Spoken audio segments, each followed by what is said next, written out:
मित्रांनो, 2019च्या अखेरीस आलेल्या करण जोहर यांच्या धर्मा प्रोडक्शनचा सिनेमा गुड न्यूज नंतर आता 5 वर्षांनी त्याच बॅनरचा सिनेमा आलाय बॅड न्यूज. गुड न्यूजमध्ये कृत्रिम गर्भधारणेसाठी वापरण्यात येणाऱ्या IVF प्रोसेसमध्ये अदलाबदल झाल्यानंतर निर्माण झालेला गोंधळ हा कथेचा केंद्रबिंदू होता. बॅड न्यूजच्या कथेत सुद्धा गर्भधारणा हाच कथेचा गाभा आहे, पण अगदीच विरळ अथवा दुर्मिळ किंवा कधी ऐकण्यात नसलेला असा एक फेनॉमेना यात दाखवण्यात आलाय.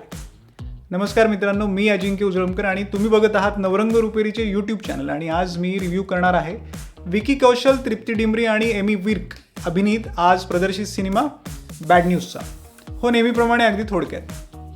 मित्रांनो, हेट्रो पॅटर्नल सुपर फेकंडेशन असं नाव आहे बघा. काय म्हणालात, पुन्हा सांगू? बरं, नीट ऐका. हेट्रो पॅटर्नल सुपर फेकंडेशन हा एक दुर्मिळ प्रेग्नन्सी फेनॉमेना आहे, ज्यात जगभरात बोटावर मोजता येतील इतक्या दुर्मिळ केसेस मानवजातीत आढळून आल्या आहेत. विकिपीडियावर ज्याची नोंदही आहे. म्हणजे एकाच आईच्या पोटी 2 वडिलांकडून झालेले ट्विन्स अर्थात जुळे.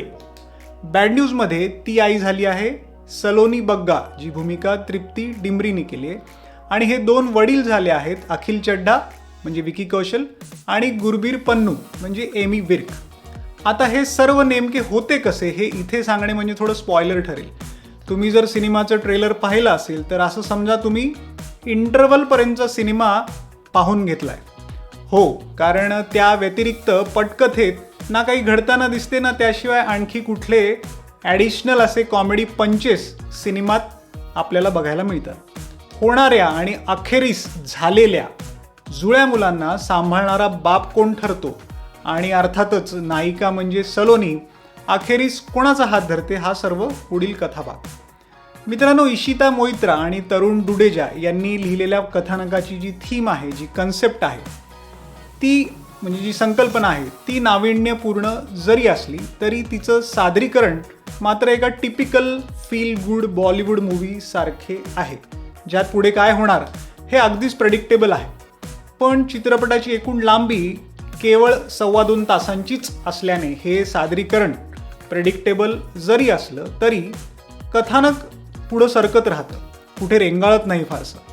इंटरवल नंतर दोन्ही नायकांचे एकमेकांवर कुरघोडी करणारे सीन्स काहीसे बाळबोध वाटतात, पण त्याद्वारे बऱ्यापैकी विनोद निर्मिती होत असल्याने तितकेसे कंटाळवाणे ते वाटत नाही. दिग्दर्शक आनंद तिवारी आणि लेखक जोडीचे एका बाबतीत मात्र इथे कौतुक करावे लागेल की कथेचा विषय बऱ्यापैकी ऑड असूनही तो एकदम मॅच्युरिटीने म्हणजे गांभीर्याने हाताळला गेलाय. म्हणजे एकीकडे लाईट कॉमेडी पंचेस तर चित्रपटभर आहेतच, पण सोबतच इमोशनल सीन्सना अपेक्षित गांभीर्य सुद्धा लेखक दिग्दर्शकांनी दाखवलं आहे, ज्याचा परिणाम म्हणजे सिनेमात केला गेलेला एकही विनोद बिलो द बेल्ट किंवा चीप नाही.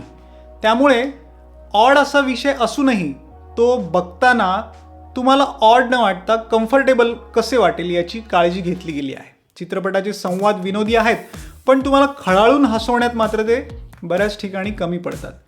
छायांकन, सिनेमॅटोग्राफी, एडिटिंग, संकलन, पार्श्वसंगीत, प्रोडक्शन डिझायनिंग, सेट्स, कॉस्ट्युम्स व इतर सर्वच तांत्रिक बाबतीत चित्रपट उजवा आणि देखणा आहे. म्हणजे धर्मा प्रोडक्शन्सचे जे सिनेमे याआधी आलेले आहेत त्या सिनेमांसारखाच हाही देखणा आहे. अभिनयाच्या बाबतीत एकदम टॉप फॉर्ममध्ये वावर ज्याचा आहे तो म्हणजे विकी कौशल, ज्याच्या अभिनयात असलेली सहजता प्रत्येक सीनमध्ये अगदी स्पष्टपणे दिसून येते. कॉमिक सिच्युएशन्समध्येही तो कमालीच्या कॉन्फिडन्सने वावरला आहे, सोबतच इमोशनल सीन्समध्ये सुद्धा. ॲनिमल नंतर नॅशनल क्रश अशी ओळख असलेली तृप्ती डिमरीचा अभिनयसुद्धा चांगला झाला आहे आणि अपेक्षेप्रमाणे ती ग्लॅमरस हॉट सुद्धा दिसली आहे. एमी वर्क या सिनेमातील एक प्लेझंट सरप्राईज आहे.